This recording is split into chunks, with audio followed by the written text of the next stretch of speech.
You're listening to Clearly Unfiltered.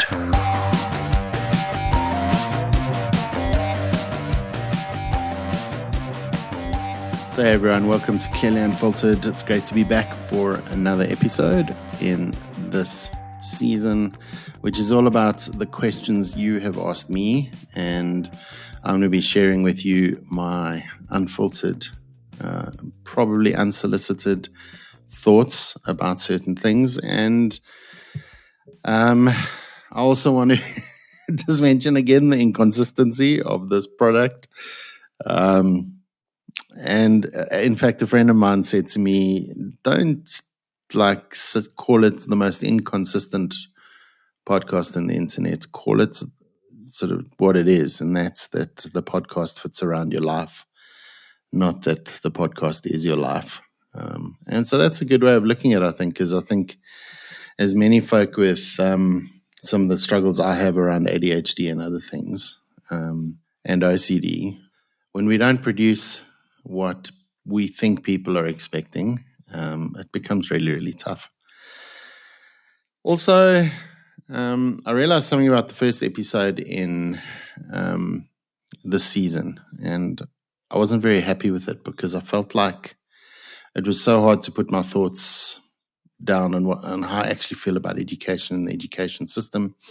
And I realized in some ways I over-prepared for that episode. So I'm not going to take it down. I'm not going to redo it. I might share some more thoughts at a later stage. But I kind of over-prepared and over-scripted. I thought too hard about the things I was going to say. So I'm going to try to stick true to my vision in this episode. And while I have, I think in my mind, prepared some thoughts, this is pretty much a cold recording. I'm really just going to speak through my real, authentic responses to this particular question. And I think it's a particular question that hits close to home for me.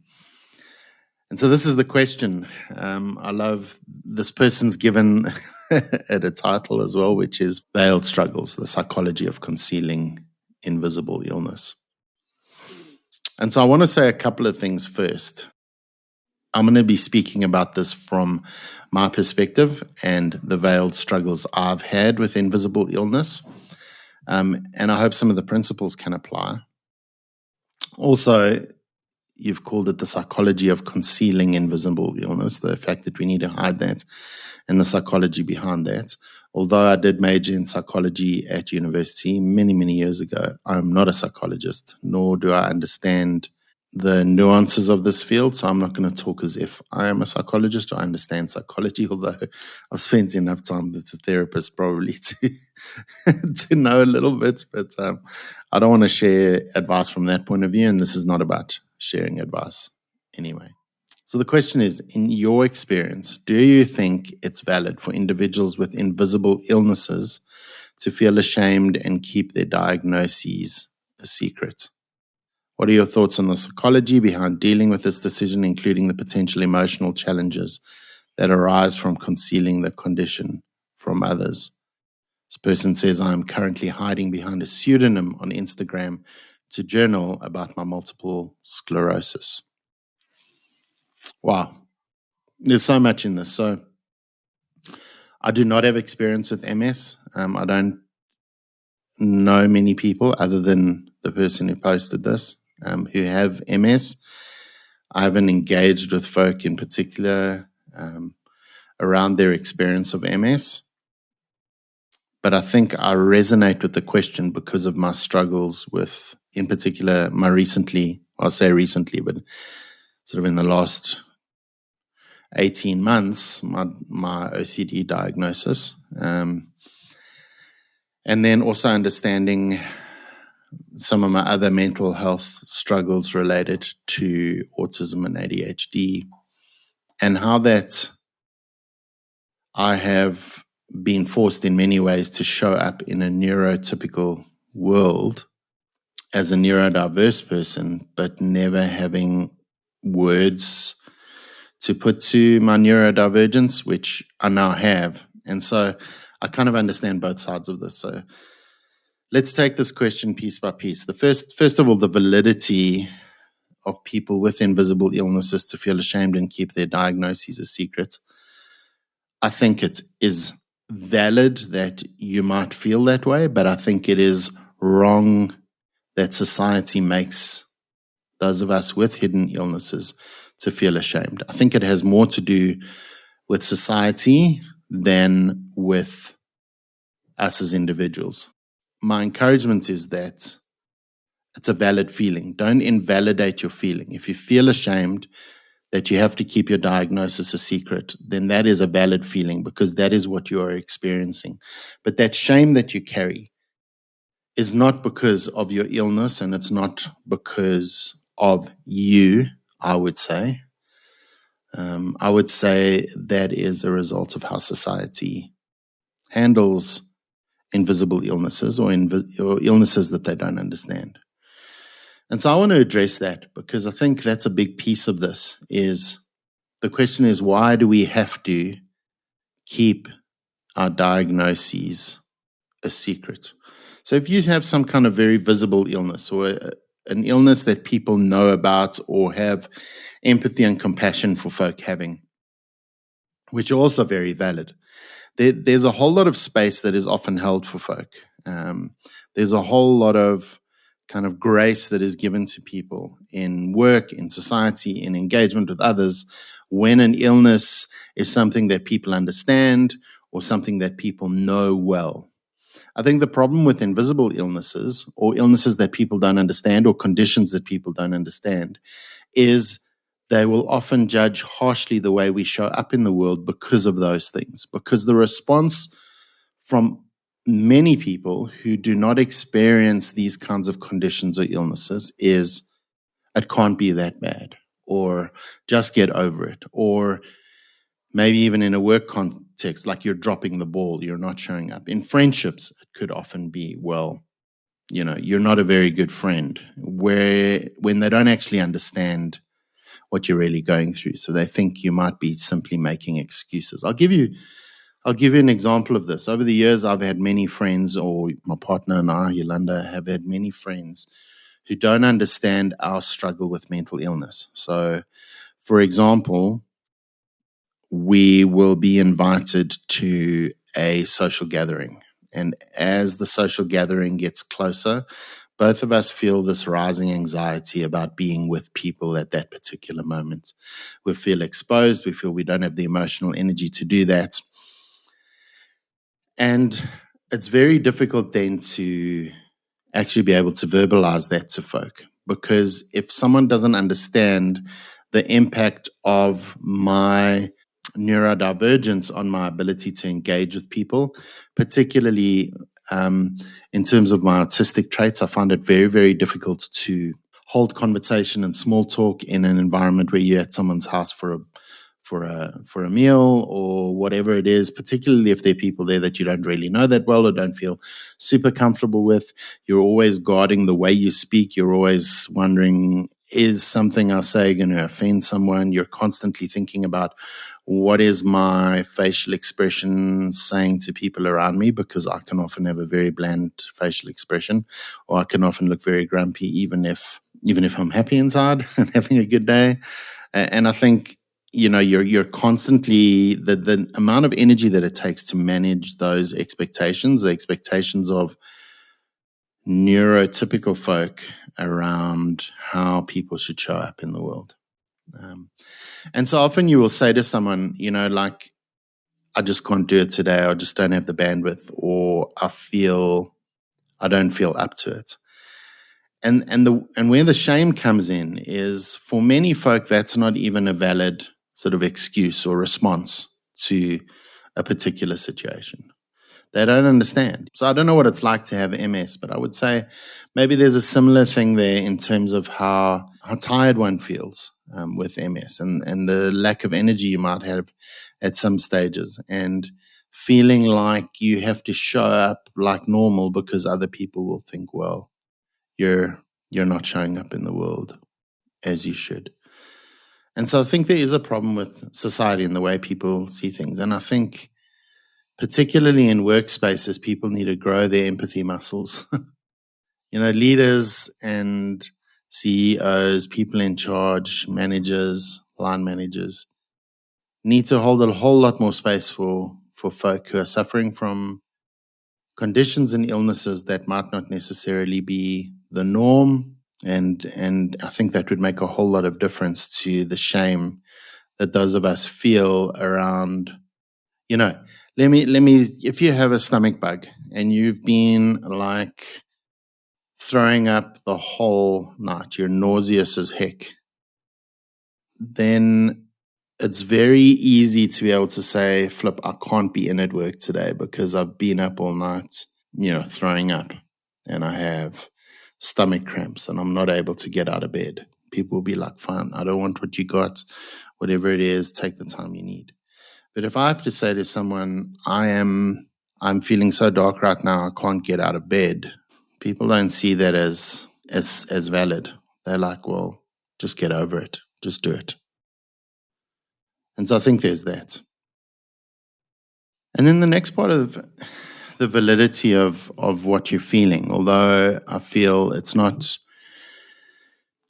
right that society makes you feel that shame, but I also think when in the next part of your question, you ask about the psychology behind dealing with decision, like, do I share what I'm going through with folks so that they understand better, or do I hold back because I'm scared of how they will respond? And I would say that there's no one right answer. And I think in many ways, that's really up to the individual, and I think it's up to the context.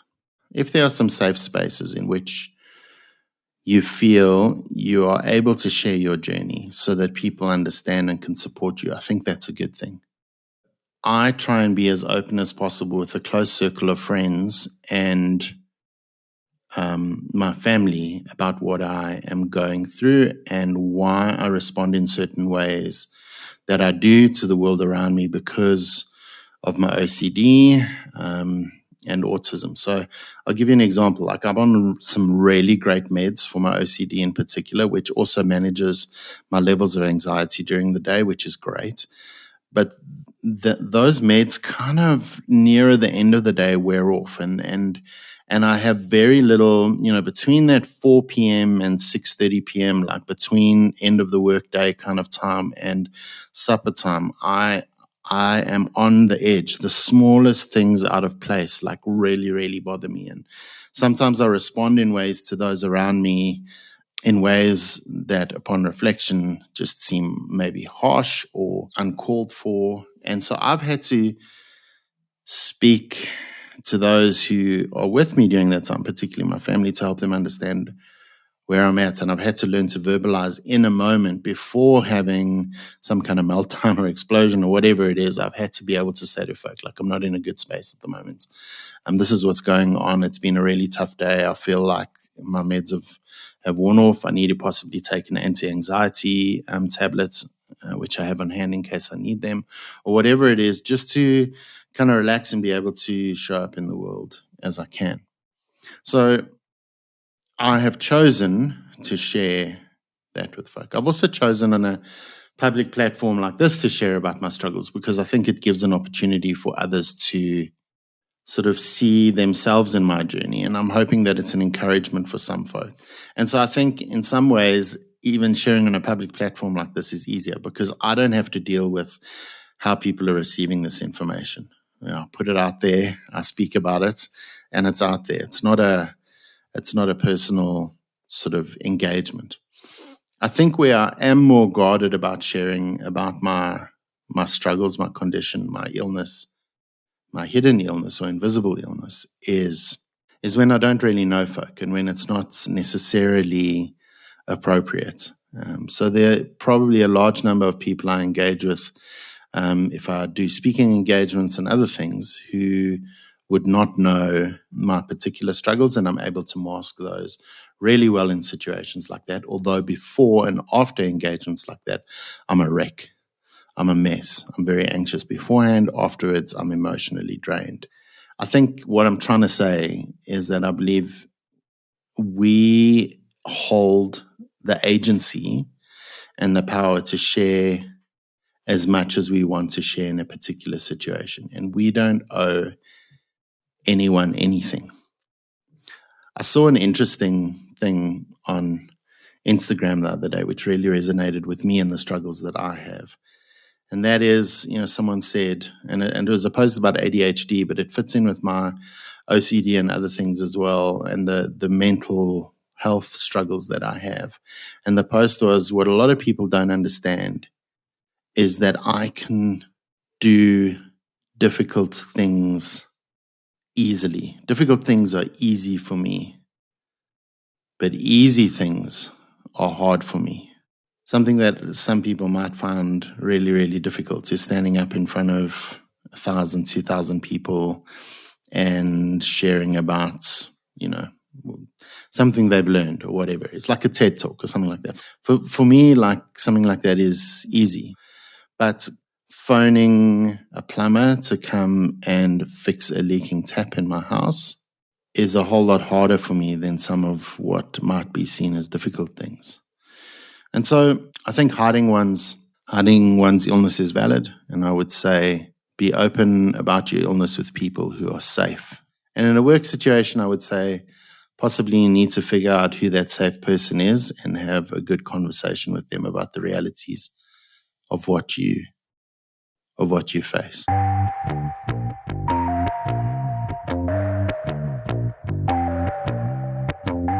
I think there are emotional challenges, though, as we conceal our condition from others. And this was another part of the question that came. And I think those are things that we have to work through as well. We have to weigh up the costs. Personally, in my journey, the more widely I start sharing and speaking about who I am and how I struggle with some things, I think that has been freeing for me and has given me the chance and the opportunity, I believe, to show up more authentically in the world, which is something that for many years was suppressed, particularly because, and I'm going to deal with this in another episode, but particularly because of the evangelical spaces in which I grew up. I really did live a kind of a double life. And much of that was feeling that I needed to fit in rather than be authentic. And I think the more I'm able to speak about even the mental health side of things, what would possibly be veiled struggles, the more I speak up about those and the more open I am about those and the more other people know about those, the more I feel a sense of freedom. But I think that that's a journey. I don't think that's a decision to at a point in time say, I'm necessarily just going to come out with my struggles to everyone. I think it's a journey in which you must be safe at every point in that journey. So when you feel safe to share with people, then share. If you don't feel safe with people, you're under no obligation to share.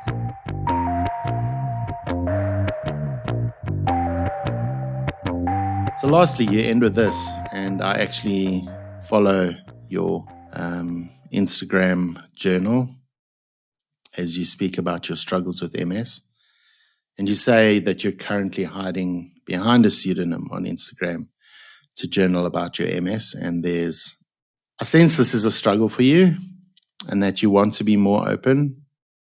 And as I said, that's cool. Be as open as you can when you can. But having jumped onto your Instagram account that talks about your MS journey, I think what's very powerful about that is not necessarily the fact that people must know who you are.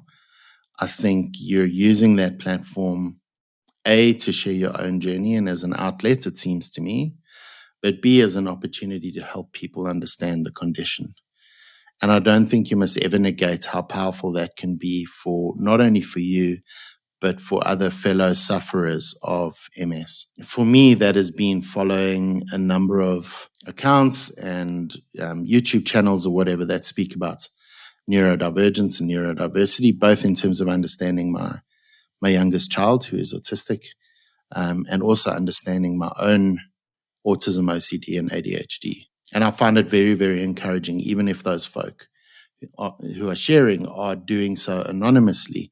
A lot of those things that folks share really, really resonate with me, make me feel seen, help me feel like I'm not alone in the world. Whether or not you decide to come out on your Instagram account as an MS sufferer, maybe you will keep that struggle veiled. I think that's fine. But I do also think that the work you're doing in terms of sharing your own journey is incredibly, incredibly powerful. And I think the one thing you shared recently that really resonates with me, and I'm going to end with this because I think this could apply to folk who have mental illnesses that they're hiding, or even real illnesses that they're hiding, things that aren't considered valid necessarily illnesses to have, but are life sort of debilitating. I'm going to paraphrase the post because I don't have it in front of me, but it's just something to the effect of when you can only give 30% and you are giving 30% that day, then actually you are giving 100%. So to all of those of you who are struggling with what this person called invisible illness, if you have a veiled struggle, I want to encourage you and say, you're not alone. We're in this together. I think there's real power in pulling together as individuals who might not be facing the same veiled struggles, but experience the same distress and emotional anxiety and anguish about it. So we're not alone. Thanks for listening. I hope you get something out of just this unfiltered response to what I thought was a really insightful and wonderful question. So thanks for asking. In the next episode, I'll be talking about a very interesting question that it's something I've actually wanted to talk about for a while. Someone asks this: with your shift away from mainstream expression of your faith, if you could put it like that, well, I might put it some other way, but you can put it like that and I'll deal with that in this question. Do you feel that you didn't actually do good or help young people come to faith in Jesus while you worked as a pastor? Wow. And I want to unpack that because I think that's something I hold a lot of guilt about. And maybe a public unpacking of that guilt will be a good thing. But maybe it'll also highlight how some of my expressions of faith have shifted. So I hope you join me for that.